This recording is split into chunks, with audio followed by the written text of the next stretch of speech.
Hello, everyone. Welcome back to the Dr. Nasir Sheikh Show. I'm your guest host. My name is Dr. Nasir, and we've got something great on tap for you today. It's our continuing series. It's the debates that Vice put on. They brought gun owners from all walks of life, conservatives, liberals, progressives, independents, and asked them questions on gun ownership, the Second Amendment, and all things pertaining to guns. So before we get to that, just wanted to let you know, if you haven't done so, subscribe to the channel, hit that notification bell, like, share, and follow us. Put your comments down below. Let's get to part 2 of the debate right now. Defend myself and my children against two guys who have AR-15s. Tell me how. And you said yourself that the police may not make it there in time. Tell me how. You know what? The best chance you got in a situation like that is to get out the house. She just stated that they reach 30 far. rounds a piece? That's 90 rounds of bullets firing through the home. I can outrun that? You need to get out of the house. Oh, sir, I stand my ground. Sorry.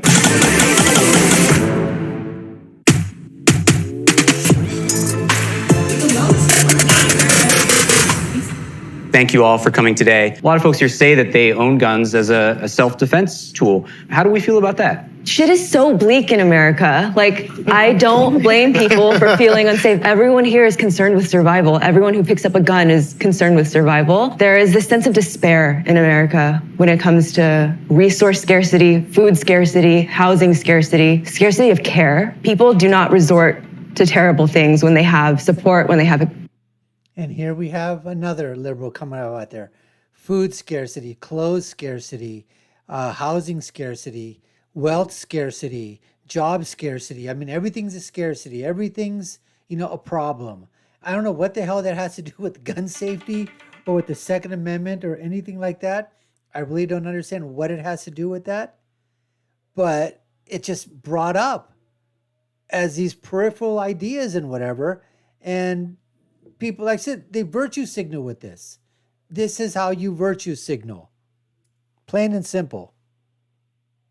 community when they feel like their survival is not at stake. In America, the two solutions that are introduced are too heavily focused on the individual and the gun. But a solution we never introduce is regulating the gun industry and the profiteers of massive amount of weapons being introduced into America. And I think that's something that in America we're not talking about. We're not talking about how do we hold the profiteers, the gun capitalists accountable in this conversation. We forget to talk about white nationalism and the fact that this country was the settler colonial country based on taking land from indigenous people and suppressing enslaved people. And you can see this thing here. A lot of people nodding. The guy on the right-hand corner, nodding, right? Slavery, imperialism, colonialism. It's the gun manufacturers. It's everybody else's fault. Now you're starting to see this is the woke signaling that I was talking about previously. This is how you virtue signal when you're being woke. You say that you've got your gun, you want your gun, but you're guilty about having it. And so you've got to make up all these other excuses to sort of fit in. Say, yeah, I own a gun, but I'm still with you folks on 98%, but I still have my gun though, okay? But because you're allowing me to have my gun, I'll go along with all this other crap that you want to feed down, shove down everybody else's throat. All the verbal diarrhea that starts to be emitted in the conversation when it really doesn't focus in on the guns. It's about all this virtue signal that's going on around.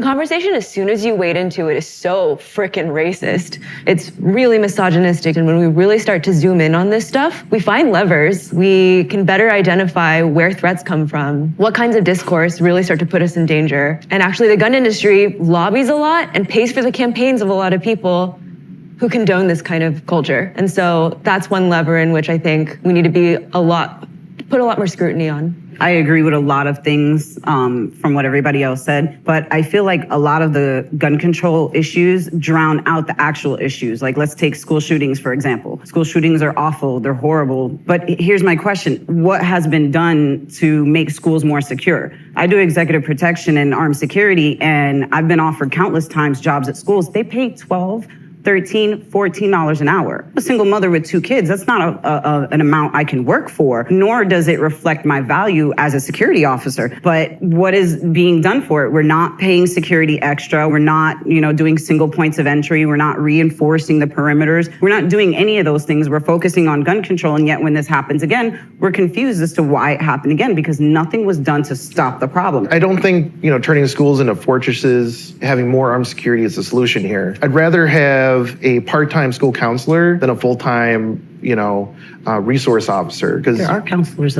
Another idiot. I mean, just facts. He'd rather have a part-time counselor. Get this, folks. This idiot would rather have a part-time counselor who's probably going to be telling kids about what? How to change your sex, how to change your gender, how to, dress differently. If you're a boy, wear a skirt. If you're a girl, wear some pants. Okay, that's what they want. They want that part-time counselor, then full-time security at a school. Unbelievable, the virtue signaling that is going on here. It is unbelievable. But are they, when you put a police officer in a school, you're creating an environment where you're putting students in jail or in prison instead of going after the problems. Instead of spending money on lockdown drills, crisis actors, we could give them more food security. Community garden is probably going to go way farther for their mental health than... Community gardening, give them some vegetables. Here, someone's throwing you some, hey, guess what? Someone's attacking the school here, whatever. Here, throw some vegetables at them because we had a community garden. Let's throw a couple of tomatoes at them. Hey, get that cucumber. Let's lodge it into that guy's gun. Oh, you got a big watermelon? Maybe we can crush the guy's head with it. Maybe that's what we need to do. Community gardening? Where do these guys come up with the stupidity of their answers here? Simulating gunfire in the hallways. If we do have school shooters, well, where are they coming from? They're coming from the school. We're letting these kids down. We're showing them the rehearsal. And then what? Tragedy? Look at where the money in the communities is going already, and that's law enforcement, who want more money and more weapons to make everyone safer, inflated crime statistics, whatever it takes. Because sadly, this works in elections. It works on parents. It works on families who don't know what else to do. But there are so many places to put money in a community, and we are starving those places out of existence. I want to ask Joey, as a police officer, when you hear this group talking about cops getting money that they might not put to good use, how does that sit with you? It's hard. No one sees what police officers are doing every single day. They hear a news clip, they get 10 seconds of what happened in a 5-minute situation right off the bat. Do I think we need to change and move ahead with the times? 100%. You can't go today with what happened 20 years ago, but you can't also criticize all the time and say, well, take away cops altogether, because that's not going to work. I did not say that cops should be taken away altogether. This is an area that resists reform, resists regulation. We don't get to see the inner workings of everything. We can give cops body cams, but we can't make them switch them on. And any government body that refuses to be regulated, that resists transparency, should not be increasingly armed, should not be increasingly funded. If you want respect, transparency is the way. If you want people to trust you, you have to show them why you're trustworthy. But we need so much more from police. There's a lot of oversight and accountability that I don't see with the police. And police are people.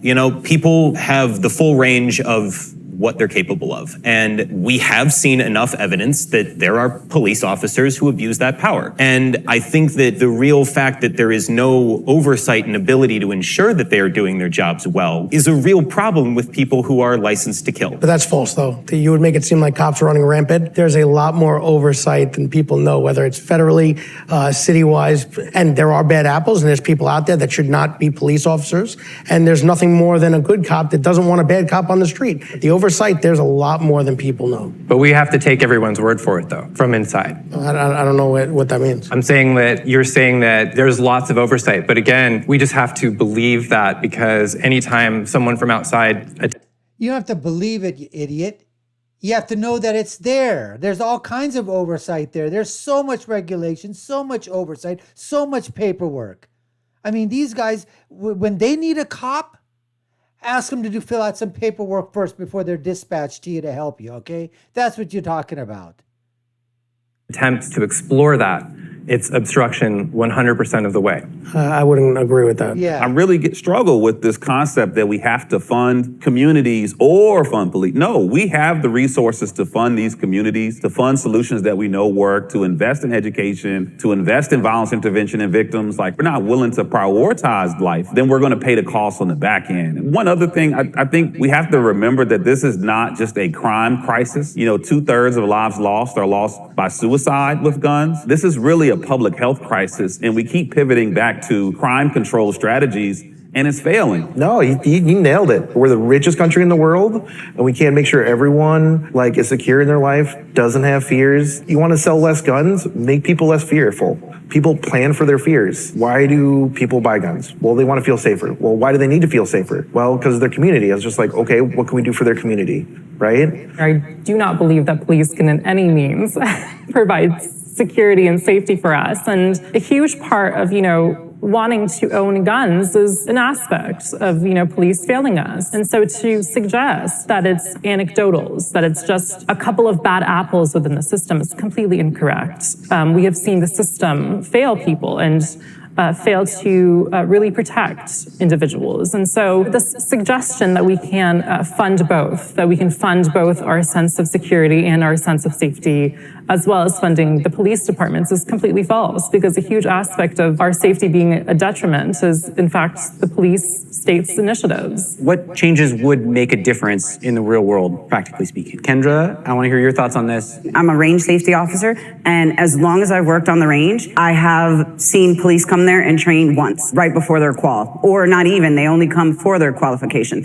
And I have some friends that they train pretty often, but the vast majority, I outshoot them by hundreds of rounds, and I just don't understand that. I do situational training, I do verbal judo so that I know how to de-escalate situations when I encounter them, and I feel like that's what the police force is missing. They need that consistent training with current events that are going on, with different situations, with their firearms, so that they can better protect us. That's what they're there for, and there's no getting rid of them. I disagree. The firearm is the last tool a police officer uses. I hope Joey agrees. If they're only spending one day at the range, and because they only think they're going to use their gun that little, and they're spending all their time training de-escalation and learning about the community and being a part of it, I'm fine with that. But I did mention de-escalation. No, but you training, mentioned it for all yourself, though. No, But for police, they need. But police officers don't learn de-escalation at the firing range. He should. Well, They learn to, shoot accurately, hopefully, and kill, inevitably. There needs to be a balance, 100%. When you defund the police lack in training. That's a problem. Police need to be trained because everything in life is muscle memory. The number one thing you should do is use your mouth, no matter what you do. You go out there, you talk, and that's where the de-escalation comes in. But by no means are police officers going out there in their head say, I want to use my gun today. No, that's the last thing on their mind. Policing has gone away from enforcement nationally, which it should have, and is more community police-based. And that's where the funding goes to, so we can go and change the outlook of what policing has, unfortunately, looked like it's become. I just think we also have to realize by the time the phone is calling 911, and most shootings, it's too late. It's too late. When I was shot, law enforcement didn't show up till 15 minutes later. My cousin tied my tourniquet, and the bullet hit 2 arteries. I was bleeding to death. I would have died before an officer arrived. And I think if we continue to look at gun violence as something that law enforcement can solve, we're missing it. We take these big assumptions and apply them to reality when it's untrue. We've been talking a lot about training, and way supportive of that. But I also really think there needs to be accountability injected into this, where if a cop does something ranging from lightly illegal to murder, there should be accountability for that. And I think the strange thing I see is this sort of closing ranks around these bad apples, even though there's also an acknowledgement that they exist. And I think people will be far less likely to look at police with fear if they understand that if that cop does something they're not supposed to, there's accountability. Joey said he does not want those people walking around. And I suspect that that is a pretty common view, and I don't know why those cops are protected then. Right now, a lot. To go back to what that kid was basically saying there is he's white, liberal, elite, virtue signaling, woke, SJW. And he wants to be those things because inside he feels guilty because he has his guns. He feels guilty that, he He likes the sound of the gun when it fires. He loves to go out and shoot. He loves to go out and hunt. But he's trapped in this guilt that because all of his friends and everybody else don't like the Second Amendment, don't like the Bill of Rights, don't like the Founding Fathers, you got to balance this thing out here. He just doesn't want to give away his guns. So what he does is he gives away his soul. He gives away his soul to the woke mob, to the SJWs, to the virtue signaling other elite white liberals that are out there, and black liberals as well. All right, let's not forget about them too. They're all there. In this thing here, it seems like only the police officer, it seems like, is probably the conservative of the bunch, and the rest of them are all just the hypocrite liberals that are out there. They're all virtue signaling themselves and cackling like a bunch of hens in terms of that it's community, it's society, it's there's not accountability, there's none of this, there's none of that, the police aren't going to help us, the police don't help at all. It's all that gibberish that's coming out from this. Anyways, folks, we appreciate you taking the time to watch. You've been watching the Dr. Nasir Shaikh Show. I've been your guest host. My name is Dr. Nasir. If you haven't done so already, subscribe to our channel, hit that notification bell, like, share, and follow us. Put your comments below. Really like to know what you think about the interaction that was going on in this video. And I'll leave you with my final thought, which is, when you're right, you're right. And when you're left, you're wrong. We'll see you again next time, folks. Take care and stay safe.